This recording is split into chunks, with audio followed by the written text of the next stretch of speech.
Fiquem conosco durante esses momentos com muita atenção e você vai ver que coisa maravilhosa é a nossa visão, é o nosso olho, é a nossa condição de vida, porque Oi, saúde é aqui tudo. são seus olhos. É aquelas duas janelinhas. Aquelas que põem você em contato com o mundo. Com elas você vê a beleza, para usar os talentos que tem, para participar de tudo na sua vida. Mas o que eu ganho em troca? Não que eu esteja bravo. Sei que gosta de mim. Só queria que demonstrasse isso melhor. Claro que você sabe como fazer isso e sabe fazer muito bem. Especialmente se algo começa a incomodar. Mas isso não basta. Posso parecer bem, mas é preciso agir antes dos problemas surgirem. Se demorar, pode ser tarde demais. E você pode perdê-los. Como de costume, eu vou mostrar o que fazer. Vou começar desfazendo alguns mitos, como a ideia de que se eu enxergo, eu estou bem. Ou que se você não notar nenhum problema, não precisa de exames. Ou que a única razão para um exame são as lentes corretivas. Tudo falso. Quer saber a verdade? Os médicos estimam que cerca de 80% das perdas de visão são evitáveis, se você fizer coisas saudáveis como deixar de fumar, usar óculos escuros, me dar um banho de vez em quando. E o mais importante, fazer exames regularmente. É muito fácil achar bons profissionais, então por que não procurar um? Eles podem detectar problemas existentes e em potencial para você se cuidar. Não só problemas de visão, também problemas de coração, diabetes, risco de AVC. Tudo isso pode ser detectado num exame de visão. Ou seja, sou uma janela aberta para a sua saúde geral. Por que esperar? Calculou quanto tempo passa no celular?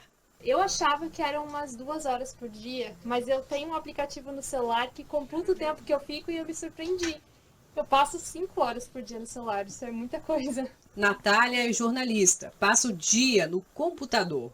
O equipamento é indispensável para o trabalho e nos estudos. Tem prejudicado a visão. Eu comecei a ter um desconforto no visual quando eu chegava no trabalho, em frente ao computador, e me dava um aspecto de embaçado, assim, não conseguia focar muito bem. E isso em virtude porque eu já ficava no computador de manhã, já tinha um excesso, né, de contato com o digital. Por causa dos sintomas, eu procurei o oftalmologista, achando que era um problema nos meus óculos, e foi que ele me alertou que eu estava com astenopia digital. No consultório, por várias vezes, eu já alertei os pacientes do perigo do uso constante dos aparelhos digitais de luz azul violeta. Então aqui, nesse filme, nós vamos observar algumas coisas que são realmente reais e que é preciso a gente observar para ter uma saúde maior nos nossos olhos. A astenopia digital é um cansaço ocular que provoca, além da vista embaçada, sintomas como dores de cabeça, irritação nos olhos e sensação de ressecamento. A partir do momento que o paciente posiciona o objeto na frente dele, há um músculo que faz uma grande contração para a pessoa conseguir focalizar de perto. Então, essa musculatura, ela se mantém contraída por todo momento que o paciente estiver olhando para perto. Cada 20 minutos, pare de olhar para perto, mude o foco para longe, que é uma distância de mais de 6 metros, para que esse músculo relaxe e não ocorra sintomas de astenopia digital. Cresceu a quantidade de pessoas com esses sintomas nos consultórios. Então, vocês vejam que o que ele explicou aí é importante, é o que eu sempre falo lá para os meus pacientes. Se você vai precisar trabalhar muito tempo no computador, a cada 20 minutos você tem que parar pelo menos 1 minuto, levantar-se, olhar para uma distância superior ao seu braço estirado, que toda essa distância de 1,5 m até 33 centímetros, você usa o músculo ciliar, que é um músculo dentro do olho que está contraído para que você veja melhor. Então é necessário você olhar para longe para que esse músculo relaxe. Então, se você trabalhou 20 minutos, descansa 1 minuto, depois volta novamente. E assim por diante. Isso é um dos detalhes importantes para você evitar a astenopia digital. principalmente entre os pequenos. De 0 a 2 anos, o ideal é que eles não tivessem acesso às telas. De 2 a 10 anos, limitado a 1 hora por dia, sendo que até os 5 anos sempre sob uma supervisão direta de um adulto. Mas a gente sabe que esse momento da pandemia acabou fazendo esse tempo de exposição à tela das crianças ser muito ampliado. O problema é ainda agravado pela luz azul emitida pelos eletrônicos e que é absorvida com intensidade até superior à ultravioleta. Estudos apontam que a retina do olho é danificada e, com o passar dos anos, outras consequências podem surgir, especialmente para as crianças. A anatomia do globo ocular ela altera por conta dessa força, né, dessa tensão ocular excessiva. Atualmente há uma epidemia de miopia no mundo. Não, há 20, 30 anos atrás não tinha tantos casos de miopia quanto hoje. Isso em decorrência do uso excessivo da visão de... Então, com esse estudo que nós estamos mostrando aqui para vocês, é uma coisa para a gente fazer uma profilaxia, diminuir os efeitos nocivos que estão cada vez mais frequentes no nosso consultório, pacientes que sentem desconforto ocular, olho seco, olho vermelho, enfim, uma série de coisas que nós reunimos nesse nome, astenopia, que é um cansaço do músculo ciliar causado por um esforço inadequado do olho. Nesse nosso programa sobre visão, nós queremos mostrar que o olho ele apresenta uma série de informações que mostram alterações no resto do corpo. Então, nesse momento agora, nós vamos ver algumas alterações que aparecem no olho no paciente diabético. Então, essa explicação vai ser bem explanada aqui, que vocês prestem bem atenção agora. Os sinais oculares de um paciente que é portador de diabetes mellitus. Então, além dos conhecimentos que nós temos sobre diabetes de uma maneira geral, nos interessa saber no olho o que é que você poderá sentir que vai lhe dar uma ideia de que você está diabético. Porque muitas vezes as alterações do olho, elas são imperceptíveis para o paciente. E quando elas vão ser percebidas, já está no estágio muito avançado.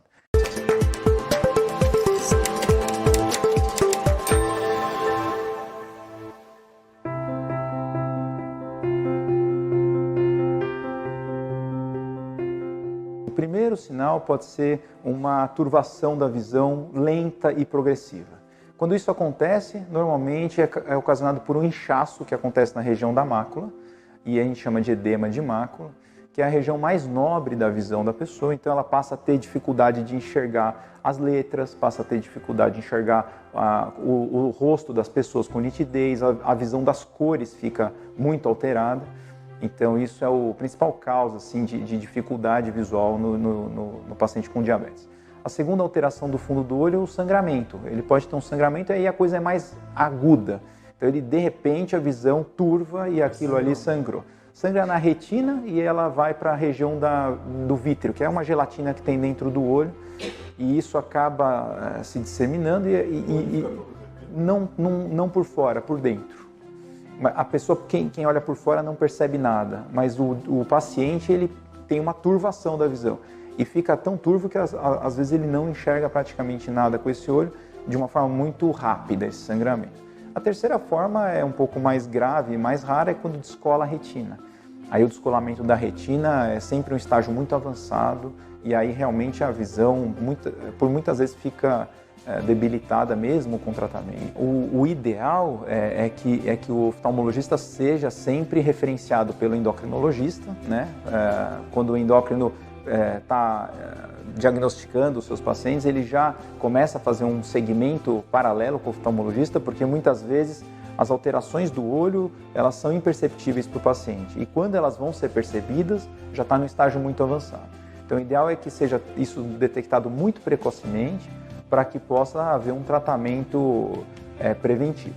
Então essa parceria entre o endocrinologista e o oftalmo é muito importante. Além disso, desse segmento periódico, os pacientes podem sempre testar a visão, se possível, fechando um olho e fechando outro olho, porque muitas vezes um olho compensa o outro, então a gente precisa sempre dar uma testada um olho de cada vez para ver se eles estão com a imagem nítida, né? E se por acaso for observada uma alteração na visão, aí procurar o oftalmologista o mais rápido possível.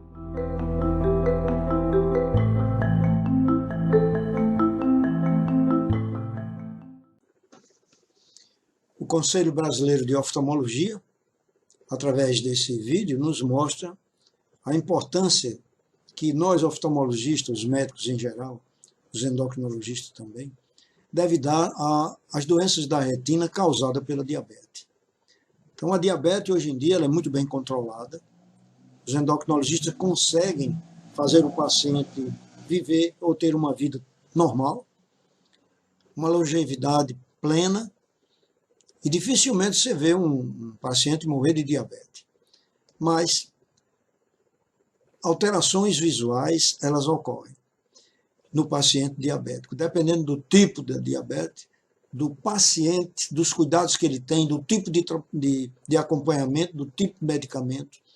Então, o Conselho Brasileiro de Oftalmologia nos dá aqui um introito que é interessante nós escutarmos para poder, nesse programa que nós estamos mostrando a importância do olho na vida da gente, escutarmos essas orientações do Conselho Brasileiro de Oftalmologia.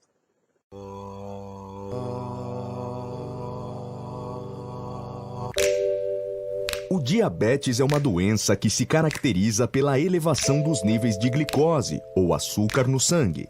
Ela pode provocar complicações em vários órgãos e tecidos do corpo.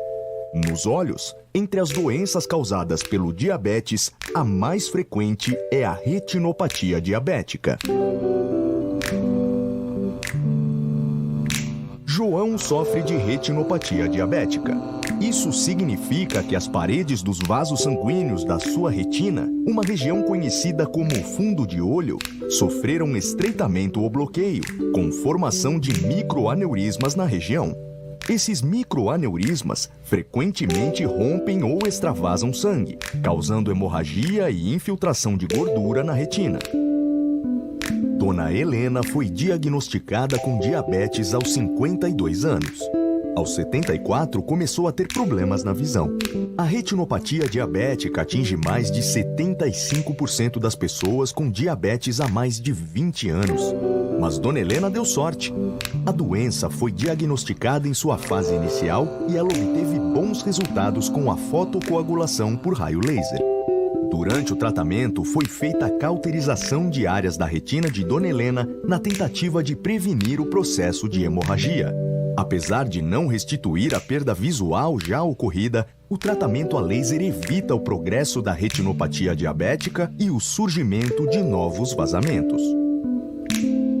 Rita teve retinopatia diabética exudativa, em que as hemorragias e as gorduras afetam a mácula, que é necessária para a visão central, usada para a leitura. Como a retinopatia diabética não provoca dores, sendo muitas vezes silenciosa, Rita não percebeu os sintomas até que parte da sua visão já estivesse irremediavelmente perdida. Seu Carlos teve retinopatia diabética proliferativa, ou seja, a doença dos vasos sanguíneos da retina progrediu, ocasionando a proliferação de novos vasos anormais que são chamados neovasos. Estes novos vasos são extremamente frágeis e também podem sangrar ou proliferar para o interior do olho, causando graus variados de destruição da retina e dificuldade de visão. A proliferação dos neovasos também pode causar cegueira em consequência de um deslocamento de retina. Rodolfo começou a perceber a vista embaçada. Depois, surgiram manchas ou pontos escuros no seu eixo da visão. Uma súbita hemorragia no vítreo fez com que ele ficasse cego. Os diabéticos apresentam um risco de perder a visão 25 vezes maior do que as pessoas que não portam a doença. A retinopatia diabética é responsável por 5% dos casos de cegueira no mundo. Por isso, é extremamente importante a consulta periódica ao oftalmologista. Dona Juraci tem diabetes. Ela parou de fumar, mantém um rígido controle de seus níveis de glicose e sua pressão arterial sob controle. Alimenta-se bem, faz exercícios regularmente e consulta seu oftalmologista a cada 6 meses.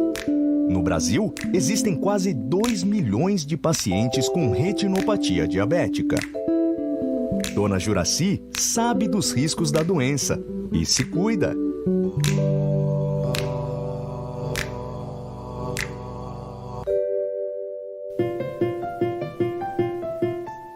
Agora nós vamos escutar uma opinião baseada, né, do Dr. Celso Morita, que é oftalmologista, e ele vai nos falar sobre uma doença assim, que é importante a gente sempre trazer ela aqui para os telespectadores, que é a retinopatia diabética, que nada mais é do que uma doença da retina que é complicada pela diabetes mal controlada, ou da diabetes antiga.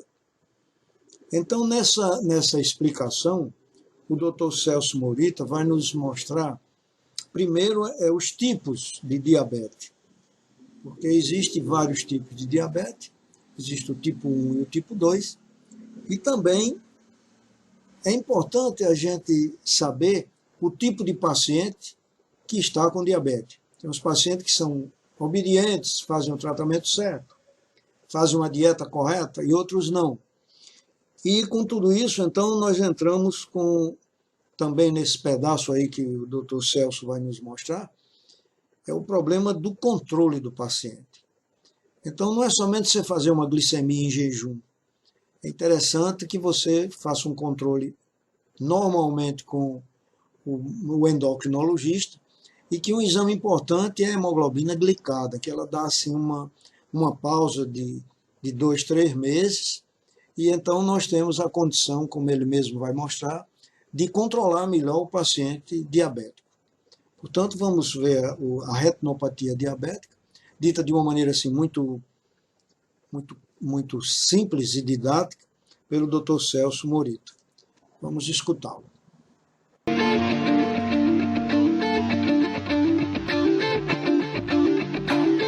Ela é uma das principais causas de cegueira irreversível no mundo, entre as pessoas que trabalham, né? Então é um aspecto, é uma doença muito importante, é importante a gente abordar, porque é uma coisa que pode causar uma cegueira irreversível, mas que pode ser também prevenida, né?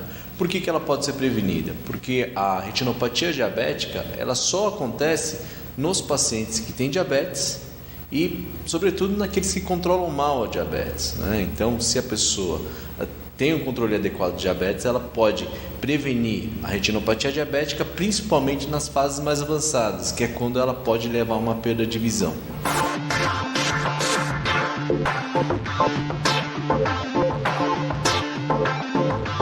Como que a gente vai fazer o diagnóstico, então, da retinopatia diabética? A retinopatia diabética, a gente diagnostica através de um exame muito simples, que pode ser feito por qualquer oftalmologista, que é o exame de fundo de olho.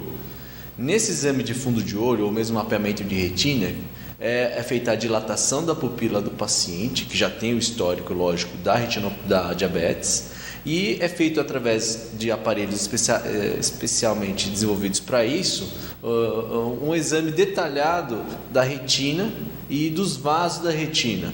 E nesse exame a gente consegue ver as alterações que podem acometer o fundo de olho, que são hemorragias na retina, inchaços da retina, acúmulo de sangue e de proteínas fora dos vasos, que acabam caracterizando essa doença, né?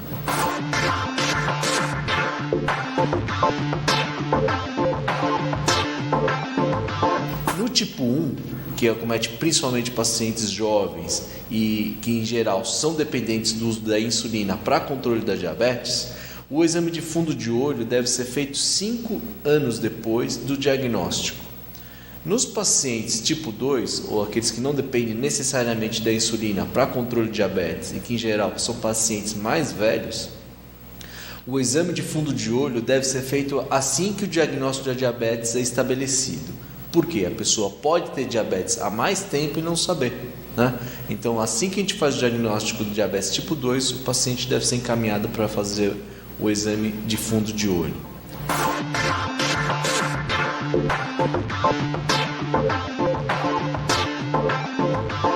E a retinopatia diabética, então, ela pode ser classificada em 2 subtipos principais: a retinopatia diabética não proliferativa e a retinopatia diabética proliferativa, sendo a proliferativa mais grave que a não proliferativa. Em qualquer uma dessas subdivisões da retinopatia diabética, você pode ter também o que a gente chama de edema macular. O que é isso? É um inchaço que acomete a parte central da retina e que é a principal causa, na verdade, de perda de visão nos pacientes com diabetes. E uma outra coisa, um aspecto importante é que o paciente não deve esperar, assim como o endocrinologista ou o clínico que acompanha o paciente não deve esperar que o paciente tenha uma diminuição da visão para procurar o oftalmologista. Por quê? A pessoa, o paciente, pode ter um quadro já avançado da retinopatia diabética, mas ainda com uma visão boa. Então, o sintoma não deve ser o norte para você encaminhar o paciente para fazer a avaliação de fundo de olho. Então, como eu já mencionei anteriormente, tem a fase adequada para você fazer o encaminhamento para o fundo de olho e você não deve esperar o paciente não deve esperar estar sentindo uma baixa de visão para procurar o oftalmologista. Feito o diagnóstico da retinopatia diabética, feito a classificação em não proliferativa e proliferativa com ou não edema macular, a gente vai planejar o tratamento. E o tratamento, na verdade, é um tratamento multidisciplinar, como de todo paciente com diabetes. Por quê? O cerne do tratamento da retinopatia diabética é o controle da diabetes em si. Então, eu vou mencionar vários tratamentos que a gente tem para a retinopatia diabética, mas todos eles não vão surtir o melhor efeito ou não vão conseguir prevenir a perda da visão da forma mais adequada se o paciente não tiver bem controlado da diabetes. Então, a primeira coisa é que o paciente se conscientize da importância do controle da diabetes e lembrando que a glicemia de jejum não é a melhor maneira de você saber se a diabetes está controlada ou não. E sim a hemoglobina glicosilada, que nos dá uma média do controle da diabetes. E para o oftalmologista especialmente, a gente quer que essa hemoglobina glicosilada em geral esteja abaixo de 7,5 para dizer que o paciente está bem controlado e com um menor risco de progressão da doença. O fato da pessoa estar com a diabetes controlada, por outro lado, não impede que a doença progrida. Por quê? A retinopatia diabética é uma doença em que a gente paga pelos anos em que a diabetes não esteve bem controlada. Então, se a pessoa teve uma diabetes mal controlada durante 20 anos, chega na minha frente e fala: não, doutor, agora eu vou controlar bem. Isso não quer dizer que ela não vai piorar daqui para frente, mesmo que esteja tudo controlado e que nós façamos todos os tratamentos oftalmológicos. Por quê? Durante esses 20 anos que a diabetes esteve mal controlada, ela lesou os vasos da retina e consequentemente, a gente pode ter uma piora a despeito do controle adequado daqui para frente. Mas, se ela controlar a partir de agora, com certeza ela diminui o risco ou diminui a velocidade com que o problema pode piorar.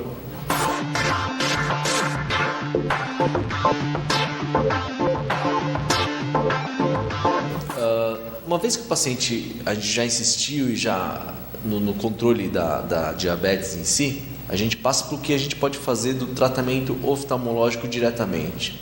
Então, as duas bases atuais do tratamento da retinopatia diabética são a fotocoagulação de retina.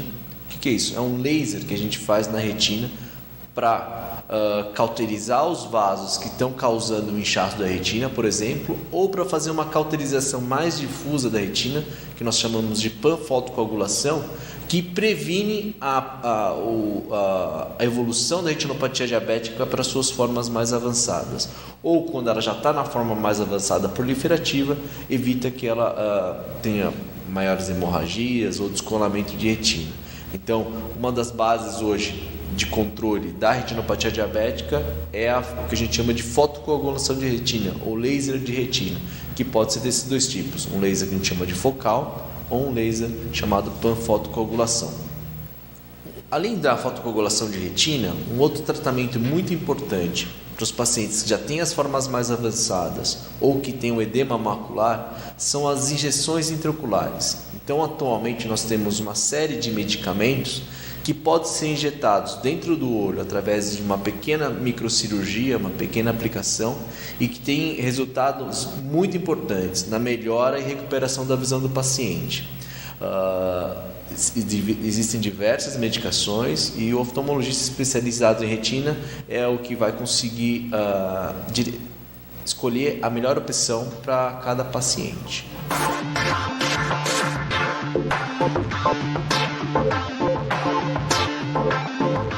Bom, eu acho que é importante a gente salientar, então, que a retinopatia diabética é uma doença muito grave, que pode sim levar a pessoa à cegueira irreversível, mas que é prevenível. Ou seja, se a pessoa cuidar bem da diabetes e procurar o oftalmologista no momento certo, a gente pode evitar que essas pessoas percam a visão. Então, cuide, você que tem diabetes, faça o controle adequado, procure o oftalmologista no momento adequado para não sofrer as consequências dessa doença que pode ser tão grave. E sempre que este antígeno tentar entrar novamente, os leucócitos e os anticorpos estarão lá para combatê-lo.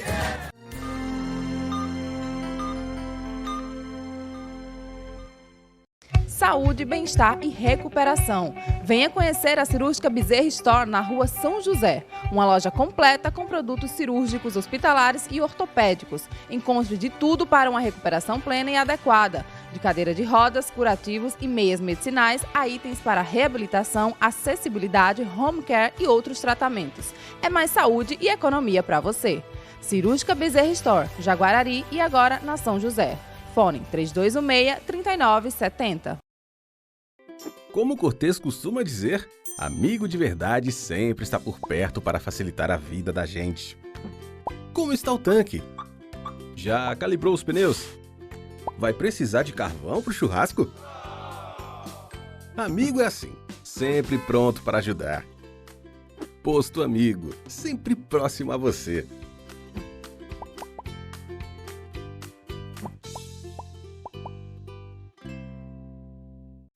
Otimismo, uma palavra que supera a crise e faz a economia avançar. A Esterbom, uma empresa genuinamente potiguar, tem o otimismo como inspiração, investindo na qualificação dos seus colaboradores e na sustentabilidade. A Esterbom estimula a capacitação e práticas sustentáveis, como o tratamento de efluentes, a reutilização da água em áreas verdes e o uso da energia solar. Esterbom. Plantão de vendas Auto Finance, sábado, domingo e segunda-feira, para você que está querendo trocar de carro, condições especiais. Dê seu voto de confiança aqui na Auto Finance e sai de carro novo. Então não perde tempo e vem para cá.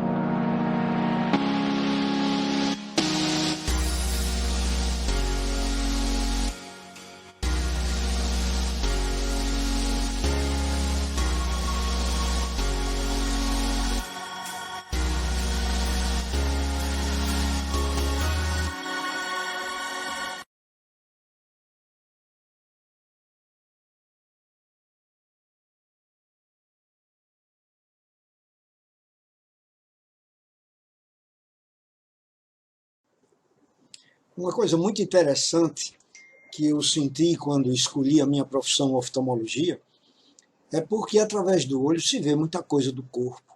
Então, o médico muitas vezes, em certas especialidades, ele fica muito isolado. Então, em oftalmologia, eu vou mostrar para você aqui pelo menos 8 coisas que você, olhando para o olho do indivíduo, você nota e poderá dizer que ele tem um problema em outro lugar, mesmo você olhando somente para o olho dele. Então, como são 8, então vamos ver o primeiro caso. O primeiro caso são pessoas que apresentam o branco do olho, quer dizer, a esclera, que é coberta pela conjuntiva, ficar amarelada. Então, quando a parte branca do olho se torna amarelada, nós temos que pensar em 9 problemas, que não é do olho. Então, esses 9 pode ser uma hepatite, pode ser uma cirrose, pode ser uma anemia hemolítica, pode ser pedras na vesícula, pode ser uma pancreatite, uma icterícia neonatal, uma malária, um câncer de fígado. Então, vocês vejam que muita coisa lá interna, o paciente, às vezes, antes de sentir alguma coisa, o olho dele começa a ficar amarelado. Ainda tem outro fator que é bem ocular, que é a pinguécula, que é o branco do olho apresentar uma área meio amarelada, que é uma degeneração da conjuntiva por alguma inflamação crônica. Então, vamos ver agora a imagem de um olho amarelo para vocês não esquecerem esse primeiro fato que o olho mostra e que não é uma doença do olho.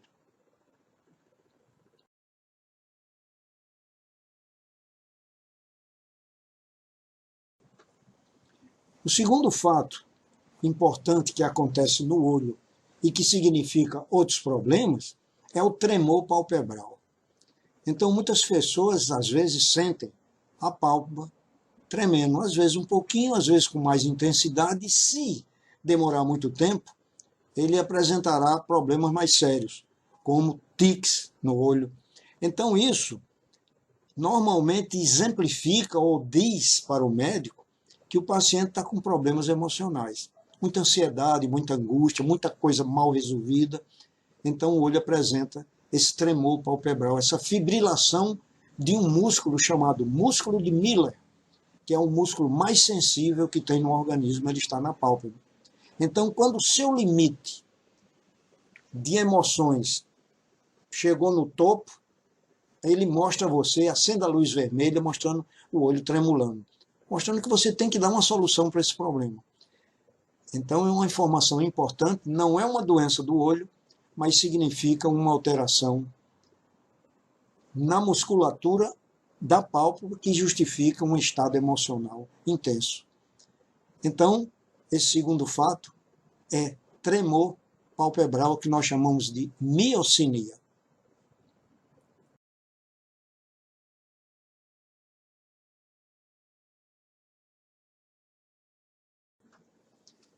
Agora nós vamos ver a terceira condição de aspecto ocular que nos dá um diagnóstico à distância, que é as alterações encontradas ao nível da pupila, alterações da forma e alterações de tamanho. Então, essas alterações são importantes porque ela muitas vezes reflete um problema cerebral, um problema neurológico, que normalmente nós temos que ter as pupilas isocóricas, ou seja, as duas do mesmo tamanho. Quando uma pupila tem um tamanho e a outra, do outro lado, outro tamanho, nós chamamos isso de anisocoria, e é um defeito que tem que ser explorado, além de oftalmologicamente, também pelo neurologista. Portanto, existe miose, que é a pupila pequena, e midríase, que é a pupila grande ou dilatada. E existe a diferença de tamanho de uma pupila para outra, que nós chamamos de anisocoria. Portanto, vamos verificar essas imagens para melhor entender. Aí nós estamos vendo na figura, do lado esquerdo, uma pupila dilatada e outra normal. Isso é uma anisocoria. Aqui é o esquema, duas pupilas do mesmo tamanho, normal. Uma anisocoria, que é uma pupila grande e outra normal. Aqui uma miose, duas pequenas, e aqui duas dilatadas. A quarta alteração que a gente nota, alterações no olho que refletem doenças à distância, é a diplopia. Quer dizer, quando você começa a olhar para os objetos e vê eles duplicados. Então, a diplopia sempre tem que ser muito bem examinada, porque normalmente é um problema neurológico, que um olho começa a ter uma paralisia e há um desequilíbrio dos músculos. Um músculo fixa o olho num objeto e o outro não é na mesma situação, mostrando com isso duas imagens. Acontece diplopia também nas pessoas de mais idade que começam uma catarata.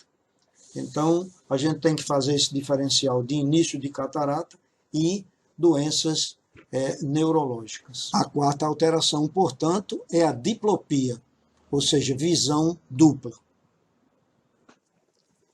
A quinta alteração ocular visível e que nos orientam a problemas à distância é chamada também de visão embaçada. Normalmente você vai perdendo a visão devagar, você nota que tem outras alterações, mas existe uma coisa chamada visão embaçada rápida, quer dizer que você está num canto e a visão começa a ficar ruim, que nós chamamos isso de amaurose fugaz. É o termo médico utilizado. E para você entender o que é isso, algumas pessoas já passaram por isso sem ser nada, nem sem ter significado de outras doenças. Se você passar muito tempo de cócoras, quando você se levanta, você sente um escurecimento de vista. Isso é uma perda momentânea da visão. É um embaçamento visual rápido. Só que quando não é por essa situação, ou seja, que você passou muito tempo de cócoras e levantou-se, às vezes você está conversando, você está assistindo um filme, está estudando e sua visão apaga. Ela pode ser bilateral ou unilateral. Então isso normalmente merece uma explicação. Então a amarose fugaz é uma coisa que a gente tem que prestar atenção, que é alguma isquemia lá no fundo do olho, ou seja, é uma falta de sangue lá na região da retina. E isso ocorre por várias coisas, né? Pode ser por um espasmo muscular, pode ser por uma embolia, e às vezes o paciente sente esse embaçamento, que não é assim tão rápido, nem também volta rapidamente ao normal, que é causado pelo aumento da glicemia. Então um paciente que é diabético e a glicose dele sobe rapidamente, ele fica com a visão embaçada, às vezes durante dias, até normalizar.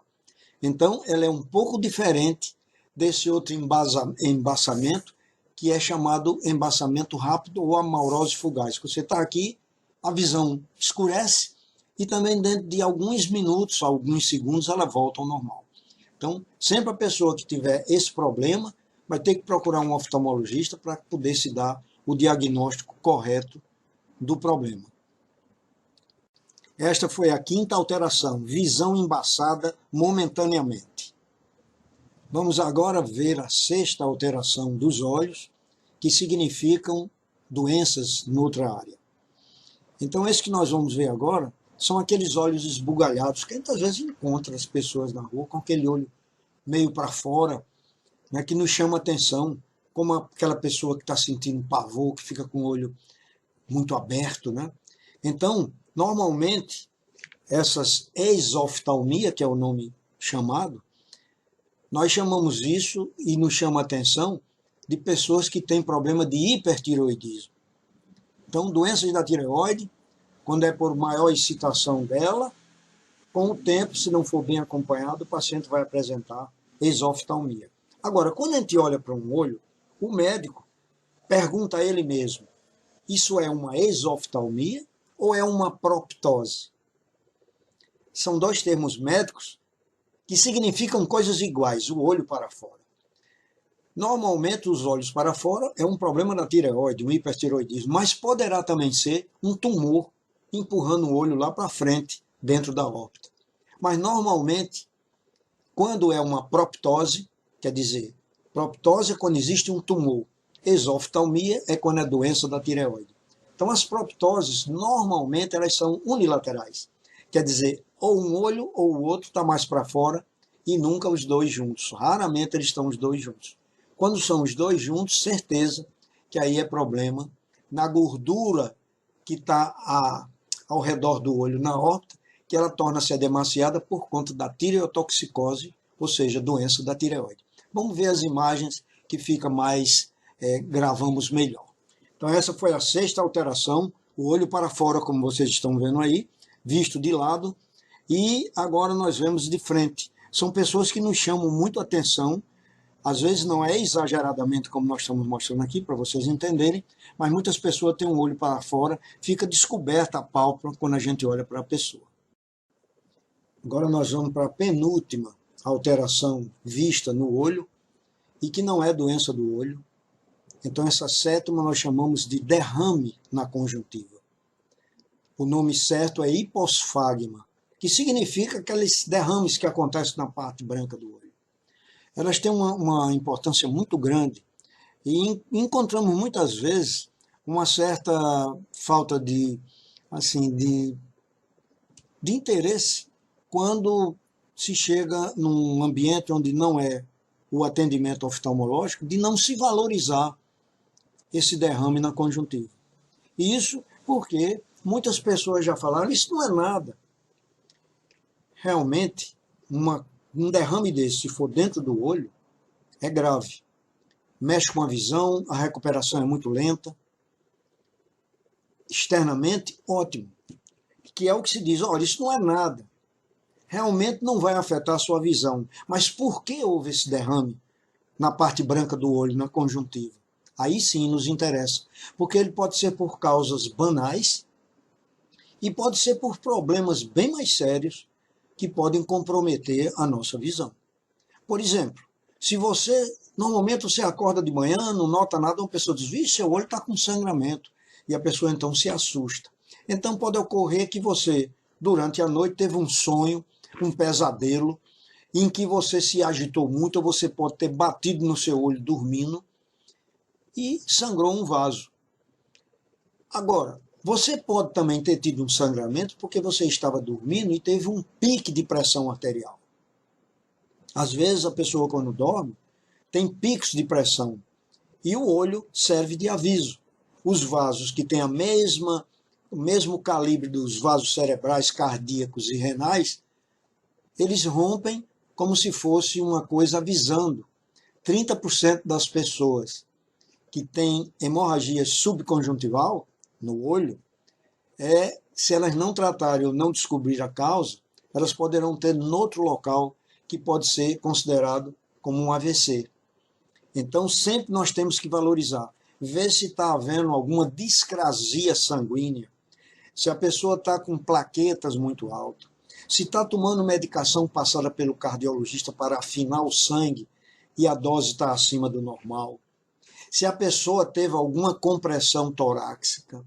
Enfim, todas essas são causas que podem originar uma hemorragia subconjuntival ou uma hemorragia na conjuntiva, no branco do olho, que nós chamamos de hiposfagma.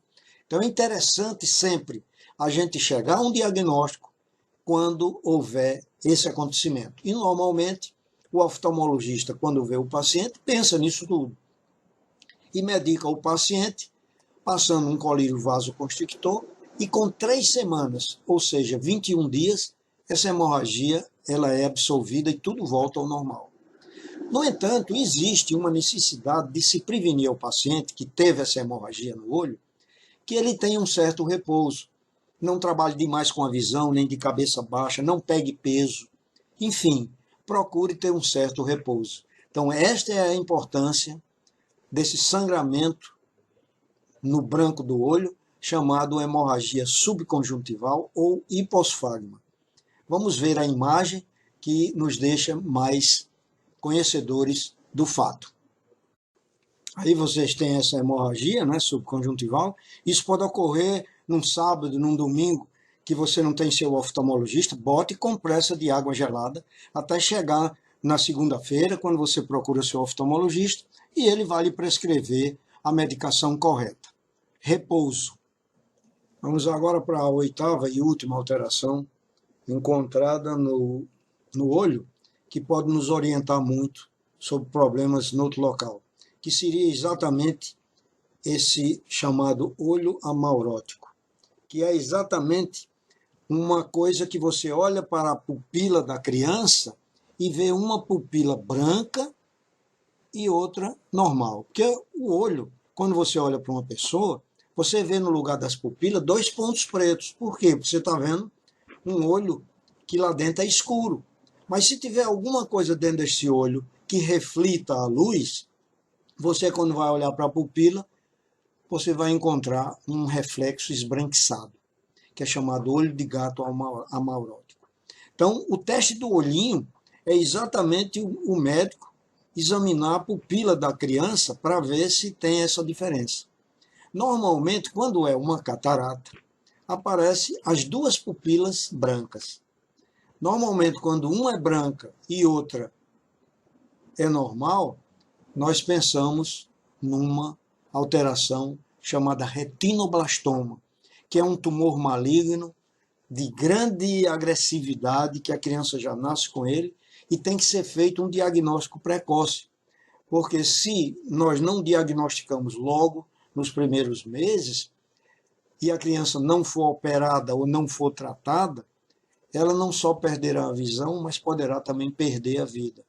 Então, é interessante que a gente mostre, nessa imagem que nós vamos mostrar para vocês entendam o que é uma pupila esbranquiçada, que pode ser duas coisas, ou uma catarata congênita ou um retinoblastoma. Então, vamos ver a imagem para a gente entender.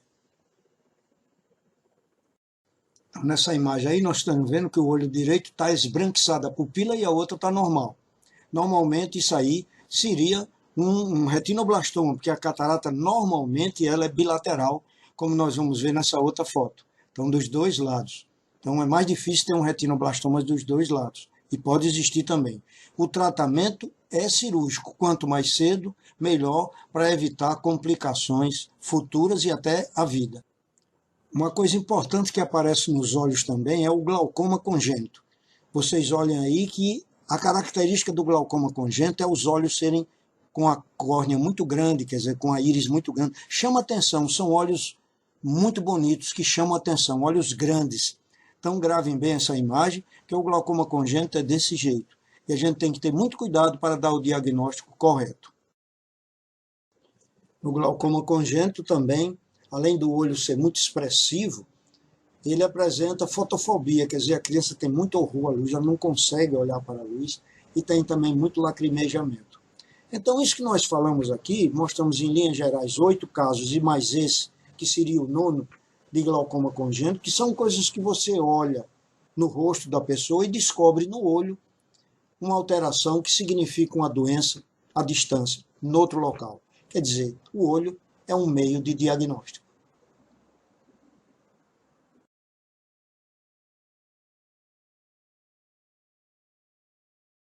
Quer saber os cuidados necessários no pós-operatório da cirurgia de catarata? Então assiste esse vídeo até o final, que eu vou te contar como proceder para cuidar dos seus olhos e ter o melhor resultado visual da sua cirurgia. A cirurgia de catarata é um procedimento muito comum, muito realizado hoje em dia. Aposto que você já conhece, né? É alguém que já fez ou que vai fazer a cirurgia de catarata. E é um procedimento considerado seguro, porém, se você descuidar, principalmente nos primeiros dias de pós-operatório, você pode ter complicações que podem levar você a colocar em risco a sua visão. Por isso, eu resolvi gravar esse vídeo aqui, porque ele é muito importante para te ensinar a todos os cuidados necessários para você ter uma boa recuperação. Eu estou falando sobre esse pós-operatório porque não é só importante operar o paciente de catarata. Muitas vezes você faz uma cirurgia muito bem feita, completa, e o paciente, por não ficar bem informado, ele começa a fazer algumas coisas que podem resultar num insucesso na cirurgia. Porque logo que se coloca a lente no olho, é preciso muito repouso, porque pode haver algum deslocamento da lente do local, pode haver um sangramento interno do olho. Portanto, os cuidados são muito importantes e a gente tem que dizer antes ao paciente, e não depois que acontece. Portanto, essa é a finalidade do nosso vídeo, mostrando aqui algumas coisas que a doutora Lu vai falar, e que eu tenho essas exigências no meu pós-operatório, e outros colegas oftalmologistas têm as deles. Então, se você vai se operar, pergunte também ao seu médico, ao seu cirurgião, ao seu oftalmologista, quais são as necessidades dele para que você possa ser bem-sucedida no pós-operatório da catarata. Número 1. Jamais ficar coçando ou apertando os olhos. Por quê? Durante a cirurgia, a gente faz 2 incisões bem pequenininhas na córnea, que é a parte transparente do olho, e elas são ditas autosselantes. Então, por isso que não precisa nem dar ponto depois da cirurgia, porque durante a cirurgia a gente consegue colocar os aparelhos, equipamentos, o material necessário para fazer a cirurgia e depois a gente tira, dá uma hidratada, ela fica fechadinha. Ela lembra, sabe aquelas portinhas de cachorro? Geralmente que a gente vê em filme americano, né? Que tem aquela portinha especial para o cachorro passar. Então, quando ele passa, ela se abre, ele saiu, ela fica fechadinha. É mais ou menos assim que é a incisão que a gente faz durante a cirurgia de catarata. Então, depois ela fica fechada, fica segura até ocorrer a cicatrização total dela. Porém, se você ficar apertando o olho, pode ser que vaze líquido de dentro do olho, ou que até pode fazer com que a lente intraocular saia da posição. Por isso, jamais, gente, apertar não pode, tá? Por isso, é muito importante também você não dormir virado pro lado que operou, tá? Então, você operou esse lado, por exemplo, você pode dormir virado pro outro lado ou com a barriga para cima, mas jamais durma virado pro lado que você operou. Em alguns lugares, você sai da cirurgia com um oclusor durinho de acrílico, tá? Ele é um oclusor transparente, duro, cheio de furinho. E esse oclusor, eu gosto que o paciente durma nas primeiras 7 noites. Então, você pode não jogar fora ele, você pode lavar, higienizar com água, sabão mesmo. E aí, quando você for dormir, você posiciona ele aqui no olho, cola com micropore e ele fica lá protegendo o olho. Porque às vezes quando você dorme, você dorme de um lado, pode acordar virado para o outro, às vezes não dá para controlar muito isso. Então, nas 7 primeiras noites, que são as mais críticas, eu prefiro que durma com o olho protegido com esse oclusor. Mas mesmo assim, quando você for dormir, lembra de não dormir virado para o lado que operou. A segunda orientação que eu tenho para passar para vocês é fazer repouso. Mas quando eu falo repouso, não é que precisa ficar de cama sem se mexer, tá? Você pode caminhar dentro de casa, assistir TV, ver celular, quanto a isso não tem problema. Repouso é mais no sentido assim de não fazer exercícios físicos e evitar coisas, né, no geral, que aumentem a pressão abdominal. Então, não fazer exercício físico, não pegar peso, não abaixar a cabeça, tudo que aumente a pressão abdominal, né? Porque tem casos, às vezes acontece da pessoa pegar um resfriado depois e começa a tossir um monte, isso pode dar problema para você, tá? E então repouso é mais nesse sentido. E isso é importante, gente, porque às vezes a pessoa tá se sentindo bem, aí, sei lá, vê uma sujeirinha lá no canto e fala assim, vou passar uma vassourinha aqui, rapidinho, sem problema. Mas eu já vi casos que a pessoa foi passar, não sei o que foi, fazer alguma coisa com a vassoura, acho que limpar alguma coisa, e assim, 1 segundo de descuido, ela acabou acertando a vassoura no olho. E adivinha qual olho que foi? Esse mesmo, o da cirurgia. Você pode ter certeza que se for bater alguma coisa no olho, vai ser o olho que não pode, vai ser o olho da cirurgia. É lei de Murphy, gente. Então, não vale a pena, né, se descuidar por pouca coisa no pós-operatório e deixar tudo a perder. Então, respeitem o repouso. Bom, a número 3 é em relação à fotofobia. Então, nos primeiros dias é normal sentir um incômodo quando tem uma luz forte, ou às vezes não precisa nem ser tão forte assim, mas é normal dar um pouco de fotofobia no pós-operatório. Então é legal você ter um óculos escuro, né, claro que de qualidade, para você usar nesses primeiros dias ou durante o tempo que você sentir desconforto com a luz. Bom, a orientação número 4 é em relação aos colírios e aos retornos pós-operatórios.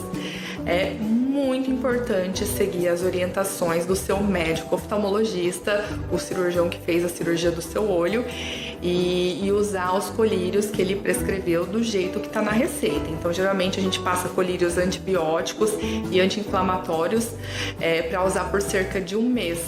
Às vezes, como são alguns colírios e pode bater o horário deles, é importante você sempre deixar um intervalo de pelo menos uns 10 minutos entre um colírio e outro. Por exemplo, bateu, tem 2 colírios lá que você vai pingar agora às 2 horas.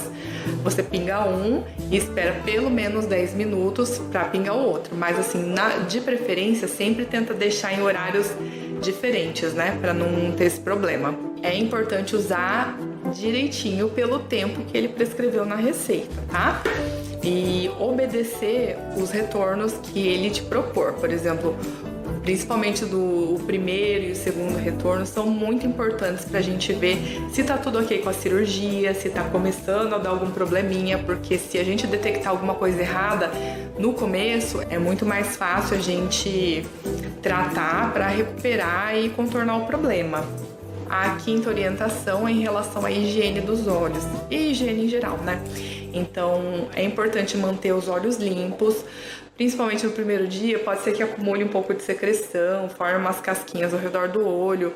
Então, sempre manter eles limpos. Pode ser com cuidado, claro, né? Pode ser com uma gaze ou um algodão úmido, pode ser soro fisiológico. Você pode deixar um pouquinho para ele ajudar a umedecer e ficar mais fácil de tirar. E aí mantenha ao redor sempre limpo, tá? A primeira limpeza eu gosto que seja feita assim. Depois que passar no primeiro pós-operatório e seu médico oftalmologista te examinar, aí se ele te liberar, você pode lavar o rosto normalmente, entrar no banho normalmente, tá? Só toma cuidado, é claro, de manter o olho fechado para não entrar shampoo, alguma coisa que possa irritar o seu olho e leve você a cutucar, a coçar. E não apertar o olho, né? Conforme eu já falei na outra orientação. E também sempre que você for manipular o olho, mexer no olho, por exemplo, para pingar colírio, sempre lava bem a mão antes. E quando você for pingar o colírio, não deixa o bico encostar nos cílios nem dentro do olho, para não ter risco de contaminação. E, gente, por favor, nada de usar toalhinha para limpar o olho, tá bom? Vamos combinar? Nada de usar toalha para limpar o olho. Se precisar, se estiver lacrimejando, usa um lenço de papel descartável, tá? Limpou, jogou fora, senão o risco de contaminação é alto. Aliás, você quer fazer o coração do seu oftalmologista bater mais rápido? Ou fazer ele se arrepiar? Vai no primeiro pós-operatório com toalhinha, gente. Você vai escutar. Brincadeira, hein? Não faz isso não. Essa próxima orientação tem a ver com a anterior, que é evite ambientes com poeira, fumaça, evitar que entre sabonete, shampoo dentro do olho ou qualquer outra coisa que possa irritar os seus olhos. E essa orientação que eu deixei por último, ela é muito importante, que é saiba o que fazer numa urgência. Então, é legal você ter o telefone do seu médico oftalmologista, do seu cirurgião. Eu tenho por costume passar o meu telefone pessoal para os pacientes que eu opero, para eventualmente, né, em caso de urgência, que eu já vou explicar quais são, ou alguma dúvida, né, que está te incomodando, você já pode resolver mais rápido. Mas se não é o seu caso, às vezes, né, tem lugares que não tem esse costume de passar, ou às vezes o cirurgião não é o mesmo o médico que vai te acompanhar no pós-operatório. É importante você saber aonde você pode ir em caso de urgência, tá bom? Geralmente em serviços grandes eles costumam ter o pronto-socorro oftalmológico, que atende olho, que é justamente para essas situações. Mas se na sua cidade for uma cidade menor, não tiver isso, tenta ver alguns serviços de referência que você pode entrar em contato também, para que eles vejam se você tiver uma dessas seguintes situações. Então, o que é uma urgência? Nos primeiros dias é normal você sentir uma sensação de areia, né, um leve desconforto no olho, mas você vai ver que conforme você começa a pingar os colírios, ele vai melhorando. Às vezes, quando está um pouco embaçado logo depois da cirurgia, a visão vai começando a clarear, o olho que estava vermelho vai começando a ficar mais branquinho. E o desconforto, esse desconforto que eu falei, assim, costuma demorar no máximo 2 dias, tá? Depois ele não é para ter mais esse tipo de dor. Mas, por exemplo, seu olho já tá clarinho, a visão já tá clareando, e de repente tudo que piorado que tá, por exemplo, de repente o olho ficou vermelho, começou a doer, ou se não aparece qualquer coisa que atrapalhe a sua visão, tá? Então, tava ficando mais claro, de repente embaçou de novo, ou apareceu uma cortina preta que vai tampando a sua visão. Esses são os sinais de urgência. Se isso acontecer, não espera o retorno, tá? Vai atrás de atendimento médico, liga, conversa com seu médico, ou já corre com outro oftalmologista num serviço de urgência para saber se tá tudo ok. Porque se for uma complicação e a gente pegar lá no comecinho, é muito melhor a gente tratar uma coisa que tá no começo, né? O prognóstico visual é bem melhor do que se a gente deixar passar algum tempo, ela se espalhar, começar, sabe? Uma coisa que quanto mais tempo demora, pior é. Vou repetir de novo, tá? Porque é muito importante isso. Então, olho que estava branco, que ficou vermelho de repente de novo, associado a dor ocular, ou baixa súbita da visão, tá? Então, tava clareando, tava melhor, tava enxergando bem, de repente embaçou, ou aquela cortina preta que eu falei, né, que ela vai fechando, assim, geralmente, são sinais de urgência, então corre atrás, tá? Porque é a sua visão que está em risco. Bom, então essas eram as orientações que eu gostaria de passar para vocês. A cirurgia de catarata, realmente, ela é maravilhosa, mas tem esses cuidados que a gente precisa ter. Eu sei que eu sou suspeita para falar, mas a visão é o sentido mais maravilhoso que a gente tem.